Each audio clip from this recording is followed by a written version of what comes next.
আম কাসুন্দি আমরা প্রায় কম বেশি বাড়িতে সবাই বানিয়েছি, কিন্তু ঠিক কোন প্রসেস ফলো করলে কাসুন্দিটা বেশি দিন ভালো থাকবে এবং দীর্ঘদিনের জন্য আপনি এটাকে সংরক্ষণ করে রাখতে পারেন, সেটাই আজকে আমি শেয়ার করতে চলেছি। বন্ধুগণ, welcome back to my channel. আম কাসুন্দির জন্য যেটা সবার প্রথমে লাগছে সেটা হলো 4টে কাঁচা আম, যেটাকে আমি ধুয়ে খোসা ছাড়িয়ে পিস পিস করে রেডি করে নেব। এখন আমি এই আমটাকে একটা গ্রাইন্ডার জারের মধ্যে অ্যাড করে দিচ্ছি, সাথে আমি 3 পিস কাঁচা লঙ্কা দিয়ে দেব। এবার এটাকে আমি গ্রাইন্ড করে নেব। পুরোপুরি মিহি করে গ্রাইন্ড করার প্রয়োজন নেই। এরপর এটাকে একটা ছাঁকনি কিংবা কোনো ধোয়া কাপড়ের মধ্যে ঢেলে এটাকে কিছুক্ষণ এভাবেই ছেড়ে।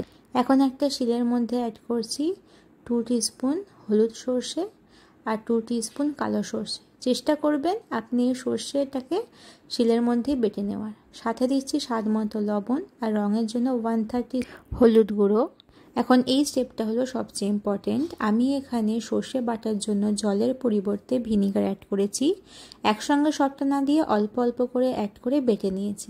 এতে কাসুন্দিটা বেশি দিন ধরে ভালো থাকবে এবং এটাকে আপনি স্টোর করে রাখতে পারবেন। এদিকে আম থেকেও অতিরিক্ত জলটা বেরিয়ে গেছে। এরপরে আমি এটাকে একটা ধোয়া শুকনো পাত্রে ট্রান্সফার করব। সাথে এখানে স্বাদ মতো বিট লবণ, 1/2 টিস্পুনের মতো ঝাল লঙ্কার গুঁড়ো আর প্রায় 1.5 চামচের মতো পাউডার সুগার, গুঁড়ো চিনি এবং বেটে রাখা সর্ষের অর্ধেক পরিমাণটা দিয়ে এখানে ভালো করে মিক্স করে নেব। একসাথে সমস্ত সর্ষে বাটা দেবেন না, অল্প অল্প দেবেন, মিক্স করবেন, একটু টেস্ট করে প্রয়োজন হলে আবার দেবেন। এখন কাসুন্দির মধ্যে দিচ্ছি কাঁচা সর্ষের তেল।